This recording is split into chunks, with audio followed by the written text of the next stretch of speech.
become aware of while you're moving. I mean, there's so much going. We're such complex beings that the reason I like yoga and referring to yoga therapists is they are able to look at that complexity and not try to take on the psychotherapy aspect of that complexity and refer it back to me, and we can team over that. So it's just the yoga is not necessarily to replace your exercise routine, and it's not to go and say, okay, I got a real big meditation out of it, unless you're actively learning how to meditate and be mindful. So I don't know if that's helpful, but I know that a lot of people have. I can also say this. I have a lot of clients who start out and don't go to yoga for quite a while, and some never do. Because of some of the issues that Pete raised. But I also have some clients that have gone at it by saying, well, I don't really want to go individually with someone yet. Let me try a class. I have some clients that won't go where I recommend, but will go to another studio or another teacher.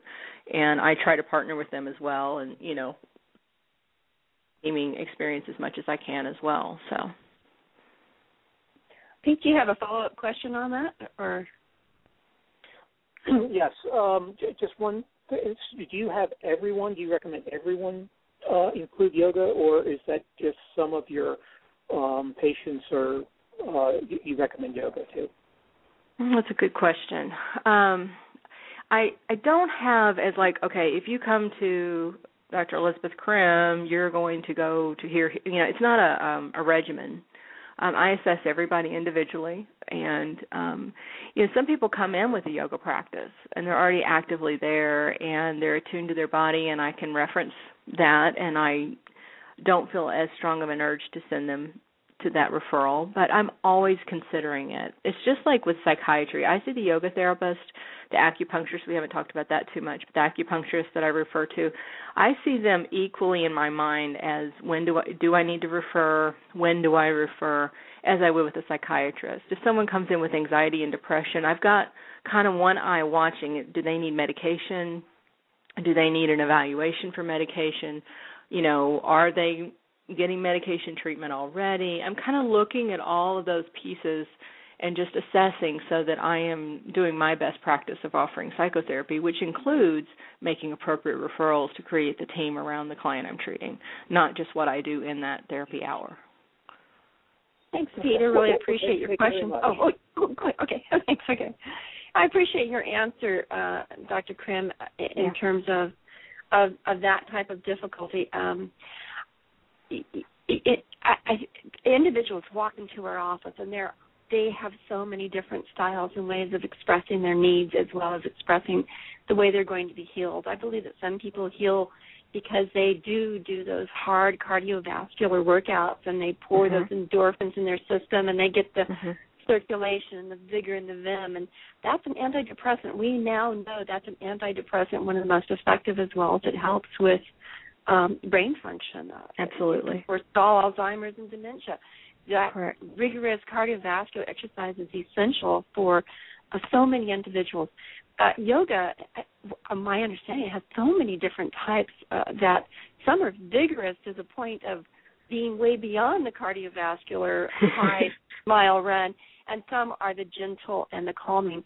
And we have those individuals coming into our office that need to have peace because they have no sense of peace or rhythm. And other individuals need to have vigor because they have no sense of outlet for the anxiety and angst.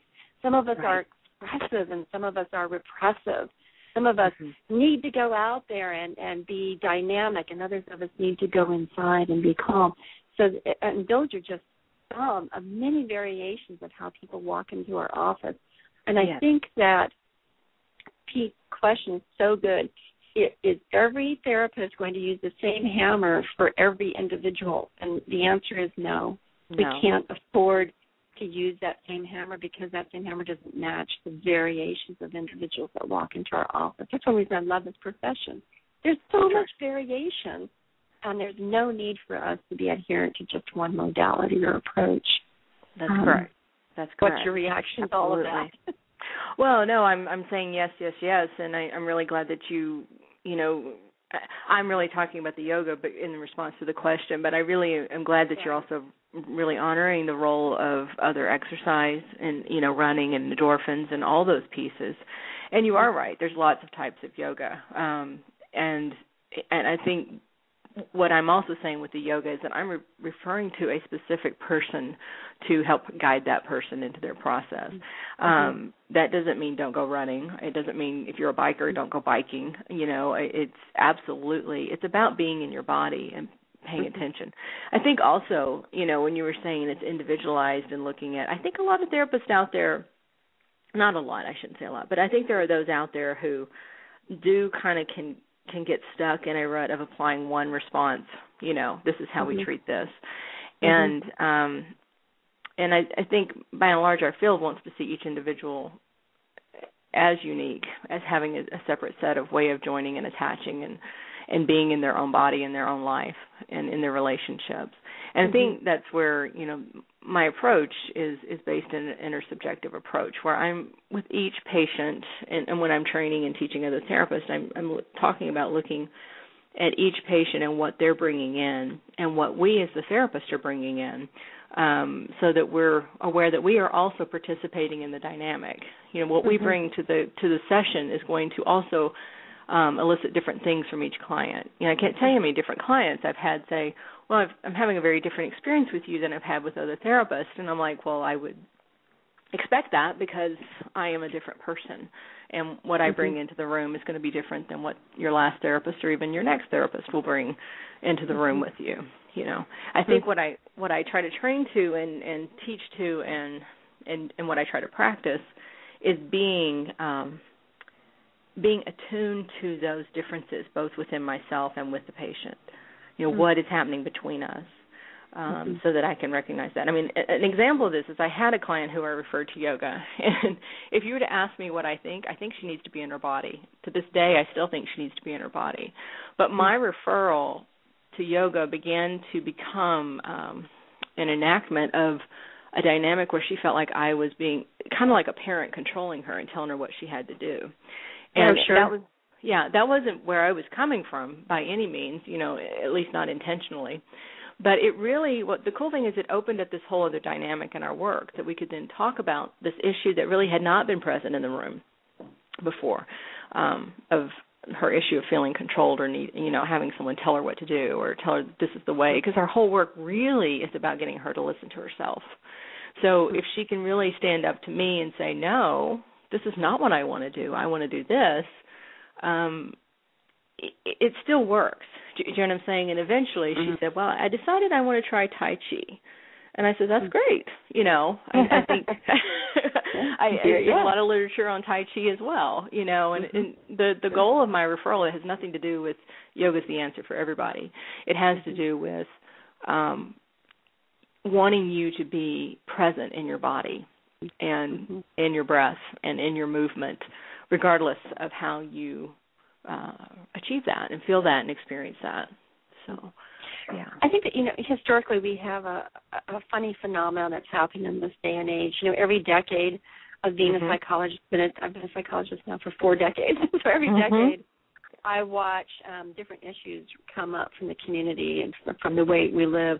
We're so heaped in our technology. I now sit in front of my computer. I write books. I'm interfacing with my social network. I'm on the radio right now in front of my computer. I'm sitting down and passive. Well, I wouldn't have been passive like that 30 years ago. I would have been a very different process. We go back into the human species when Freud was around starting psychoanalysis. People were much more in their body because they were doing physical labor, just keeping themselves fed, clean, their house. Transportation was in the form of walking or dealing with horses, or we weren't passive in our body, and yet we were still having emotional processes. Now we have to think awkwardly about our body as if somehow, oh, where did this come from? Oh, yeah, that's right, I'm still attached to this body. If I'm in the midst of a Zen moment where I've been writing for hours, I wake up out of that hypnotic state of writing and look at my body and go, oh, yeah, that's right, we need to be in movement here. So I think that we now have to, more than ever, say, hey, there's a mind-body connection here, and you really do have a body that will affect your emotions and the way you respond to trauma and stress and so forth and so on. That has not been true all through the decades of our profession. No, I agree. Here we go. Yeah. I fully agree with that. In terms of, I think it would be very helpful for listeners